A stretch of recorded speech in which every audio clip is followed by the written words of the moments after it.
SNDP യോഗം തെരഞ്ഞെടുപ്പ് നിരീക്ഷണത്തിന് റിട്ടയർഡ് ഹൈക്കോടതി ജഡ്ജി അധ്യക്ഷനായ അഞ്ചംഗ സമിതിയെ നിയോഗിച്ച് ഹൈക്കോടതി. ജസ്റ്റിസ് കെ രാമകൃഷ്ണനാണ് നിരീക്ഷണ സമിതി അധ്യക്ഷൻ. ക്രോഡീകരിച്ച അംഗത്വ പട്ടിക SNDP യോഗം നിരീക്ഷണ സമിതിക്ക് നൽകണം. 2 ആഴ്ചയ്ക്കുള്ളിൽ അംഗത്വ പട്ടിക കൈമാറാനും ഹൈക്കോടതി നിർദ്ദേശിച്ചു. വിവരങ്ങളുമായി ശ്യാം ദേവരാജാണ് ചേരുന്നത്. ശ്യാം, എന്തായാലും ഈ അംഗങ്ങളുടെ ID കാർഡ് ഉൾപ്പെടെയുള്ള കാര്യങ്ങൾ പരിശോധിച്ചുള്ള വിശദമായ റിപ്പോർട്ട് അല്ലെങ്കിൽ പട്ടിക നൽകാനുള്ള നിർദ്ദേശം ഉൾപ്പെടെയാണ് നൽകിയിരിക്കുന്നത്. മറ്റു വിവരങ്ങൾ എന്തൊക്കെയാണ്?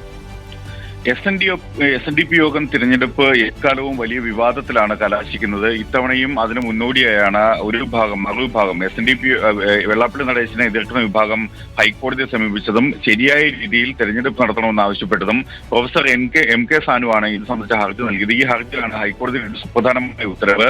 SNDP യോഗം തെരഞ്ഞെടുപ്പുമായി ബന്ധപ്പെട്ടുള്ള നിരീക്ഷണത്തിനാണ് റിട്ടയർഡ് ഹൈക്കോടതി ജഡ്ജി അധ്യക്ഷനായ അഞ്ചംഗ സമിതിയെ ഹൈക്കോടതി സിംഗിൾ ബെഞ്ച് നിയോഗിച്ചത്. ജസ്റ്റിസ് കെ രാമകൃഷ്ണനാണ് നിരീക്ഷണ സമിതിയുടെ അധ്യക്ഷൻ. ക്രോഡീകരിച്ച അംഗത്വ പട്ടിക SNDP യോഗം ഈ നിരീക്ഷണ സമിതിക്ക് കൈമാറണം. 2 ആഴ്ചയ്ക്കുള്ളിൽ കൈമാറണമെന്നാണ് ഹൈക്കോടതി സിംഗിൾ ബെഞ്ചിന്റെ നിർദ്ദേശം.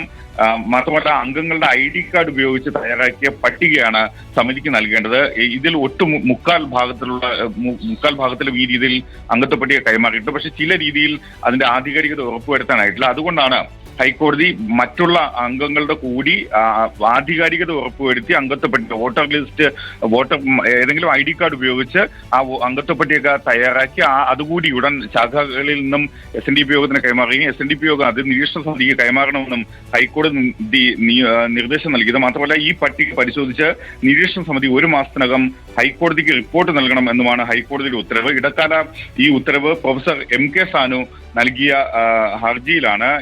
ഈ അടുത്ത മാസം ഈ മാസം ഒക്ടോബർ മാസം 28-ന് ഈ ഹർജി ഹൈക്കോടതി വീണ്ടും വിശദമായ വിശദാംശങ്ങൾ നൽകിയത്. റിട്ടയർഡ് ഹൈക്കോടതി ജഡ്ജി അധ്യക്ഷനായ സമിതി SNDP യോഗത്തിലെ നിലവിലെ വിവാദങ്ങളുടെ പശ്ചാത്തലത്തിൽ തെരഞ്ഞെടുപ്പ് നിരീക്ഷണത്തിന് വേണ്ടി നിയോഗിച്ചിരിക്കുകയാണ്. അഞ്ചംഗ സമിതിയാണ് ഹൈക്കോടതി നിയോഗിച്ചിരിക്കുന്നത്. ജസ്റ്റിസ് കെ രാമകൃഷ്ണനാണ് നിരീക്ഷണ സമിതി അധ്യക്ഷൻ. ശ്യാമാണ് വിവരങ്ങൾ നൽകി.